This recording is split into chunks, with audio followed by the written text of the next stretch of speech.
Chapter 18. Just to remind you, Kate has begun her work at Madame Mantalini's and was treated very roughly by some very rude customers. Most upset,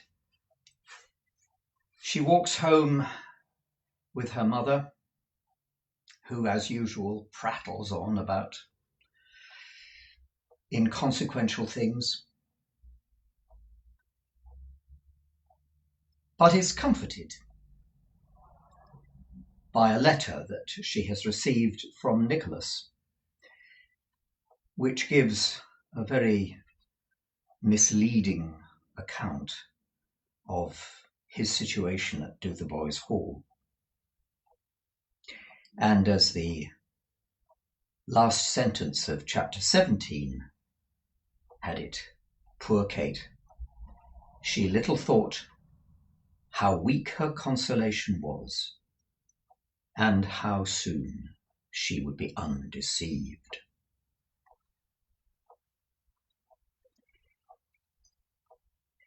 Well now, indeed, Madame Mantalini, said Miss Nag, as Kate was taking her weary way homewards on the first night of her novitiate.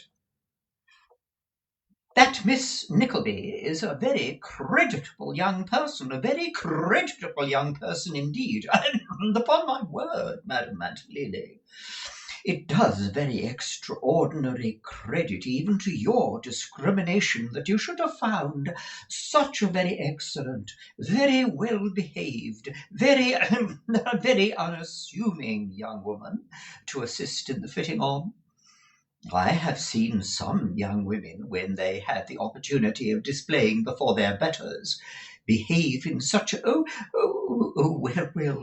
but you are always right, Madame Mantalini, always, and as I very often tell the young ladies, how you contrive to be always right when so many people are so often wrong is a mystery indeed. Beyond putting a very excellent client out of humour, Miss Nickleby has not done anything very remarkable today that I am aware of, at least, said Madame Mantalini in reply. Oh dear, said Miss Nag, but you must allow a great deal for inexperience, you know. And youth? inquired Madame. Oh, I say nothing about that, Madame Mantalini, replied Miss Nag, reddening. Because if youth were any excuse, you wouldn't have quite so good a forewoman as I have, I suppose, suggested Madame. Well, I never did know anybody like you, Madame Mantalini, rejoined Miss Nag most complacently. And that's the fact, for you know what one is going to say before it has time to rise to one's lips. Oh, very good. For myself, observed Madame Mantalini, glancing with affected carelessness at her assistant and laughing heartily in her sleeve, I consider Miss Nickleby the most awkward girl I ever saw in my life. Oh, poor dear thing, said Miss Nag. It's not her fault. If it was, we might hope to cure it, but as it is her misfortune, Madame Mantalini, why, really, you know, as the man said about the blind horse, we ought to respect it. Her uncle told me that she was considered pretty, remarked Madame Mantalini. I think her one of the most ordinary girls I have ever met with. Ordinary! cried Miss Nag, with a countenance beaming with delight. And awkward! Well, all I can say is, Madame Mantalini, that I quite love the poor girl, and that if she was twice as indifferent-looking and twice as awkward as she is, I should be only so much more her friend, and that's the truth of it. In fact, Miss Nag had conceived an incipient affection for Kate Nickleby after witnessing her failure that morning, and this short conversation with her superior increased the favourable presupposition to a most surprising extent, which was the more remarkable as, when she first scanned the young lady's face and figure, she had entertained certain inward misgivings that they would never agree. "But now," said Miss Nag, glancing at the reflection of herself in a mirror at no great distance, "now I love her. I quite love her. I declare I do."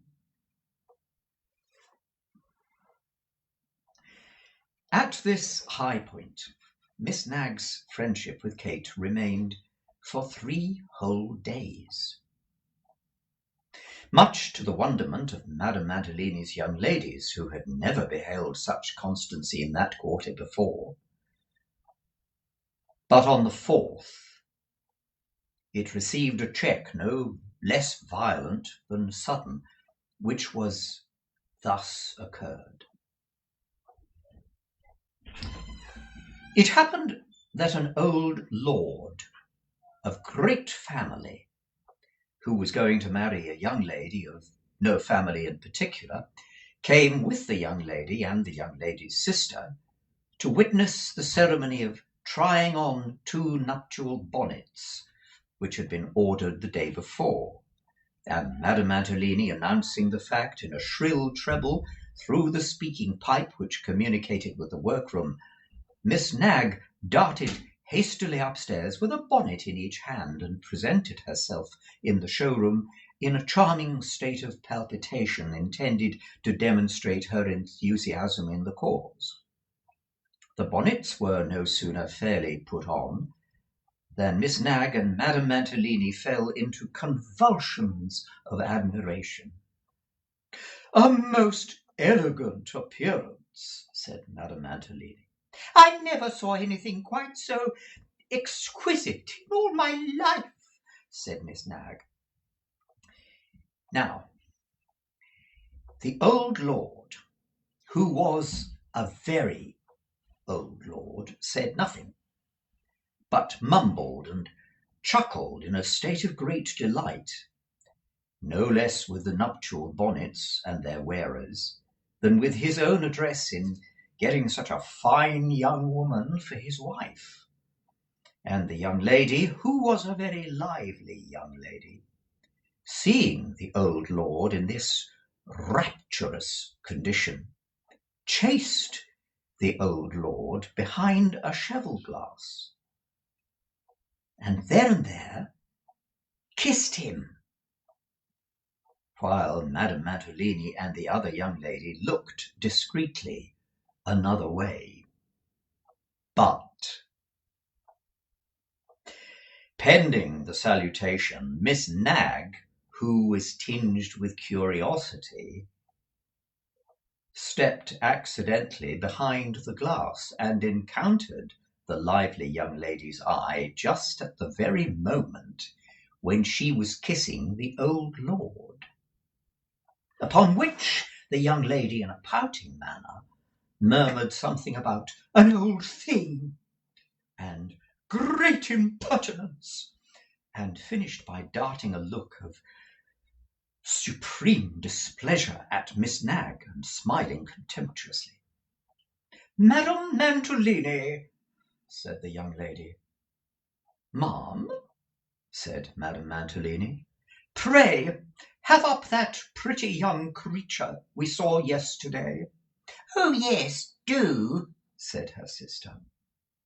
"Of all the things in the world, Madame Mantalini," said the lord's intended, throwing herself languidly on a sofa, "I hate being waited upon by frights and elderly persons. Let me always see that young creature, I beg you, whenever I come."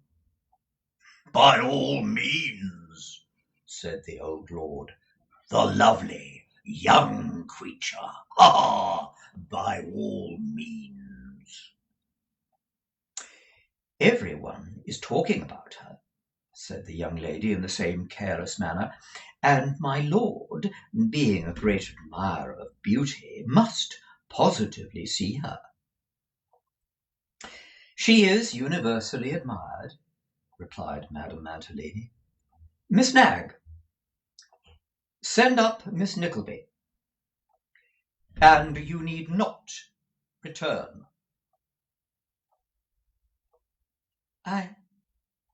I beg your pardon, Madame Mantalini. What did you say last?" said Miss Nag, trembling. "You need not return," repeated the superior sharply. Miss Nag vanished without another word, and in all reasonable time was replaced by Kate, who took off the new bonnets and put on the old ones, blushing very much to find that the old lord and the two young ladies were staring her out of countenance all the time.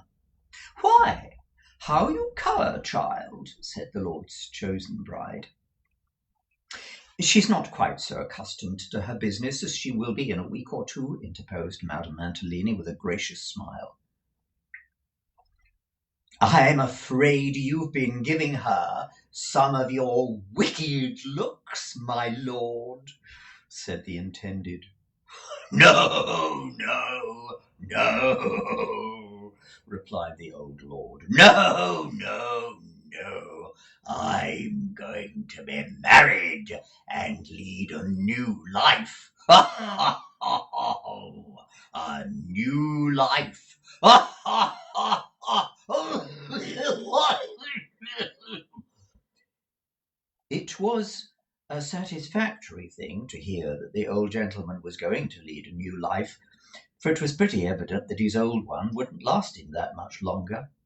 The mere exertion of protracted chuckling reduced him to a fearful ebb of coughing and gasping. It was some minutes before he could find breath to remark that the girl was too pretty for a milliner. "I do hope you don't think that good looks are a disqualification for my business, my lord," said Madame Mantalini, simpering. "No, no, not by any means," replied the old lord, "or you would have left it long ago." "You naughty creature," said his intended, poking the peer with her parasol. "I won't have you talk so. How dare you?" This playful inquiry was accompanied with another poke and another, and then the old lord caught the parasol and wouldn't give it up again, which induced the other lady to come to the rescue, and some very pretty sportiveness ensued. "You will see that those two little alterations are made, Madame Mantalini," said the lady. "Nay, you bad man, you positively shall go first. I wouldn't leave you here behind with that pretty girl, not for half a second. I know you too well. Jane, my dear, let him go first, and we shall be quite sure of him." The old lord, evidently much flattered by this suspicion, bestowed a grotesque leer upon Kate as he passed, and receiving another tap with the parasol for his wickedness, tottered downstairs to the door, where his sprightly body was hoisted into the carriage by two stout footmen. "Pho!" said Madame Mantalini. "How he ever gets into a carriage without thinking of a hearse, I can't think. There, take the things away, my dear. Take them away." Kate, who had remained during the whole scene with her eyes modestly fixed upon the ground, was only too happy to avail herself of the permission to retire, and hasten joyfully downstairs to Miss Nag's dominion. The circumstances of that little kingdom had greatly changed, however, during the short period of her absence. In place of Miss Nag being stationed in her accustomed seat preserving all the dignity and greatness of Madame Mantalini's representative, that worthy soul was reposing on a large box, bathed in tears, while 3 or 4 of the young ladies in close attendance upon her, together with the presence of smelling salts and vinegar and other restoratives, would have borne ample testimony, even without the derangement of the headdress and front row of curls, to her having fainted desperately. "Bless me," said Kate, stepping hastily forward. "What is the matter?" This inquiry produced in Miss Nag violent symptoms of a relapse, and several young ladies darted angry looks at Kate, and applied more vinegar and smelling salts, and said it was a shame. "What is a shame?" demanded Kate. "What is the matter? What has happened? Tell me." "Matter!" cried Miss Nag, coming all at once bolt upright, to the great consternation of the assembled maidens. "Matter! Fie upon you, you nasty creature!" "Gracious!" cried Kate, almost paralysed by the violence with which this adjective had been jerked out from between Miss Nag's closed teeth. "Have I offended you?" "You offended me?" retorted Miss Nag. "You, a chit, a child, an upstart nobody? Oh, indeed!"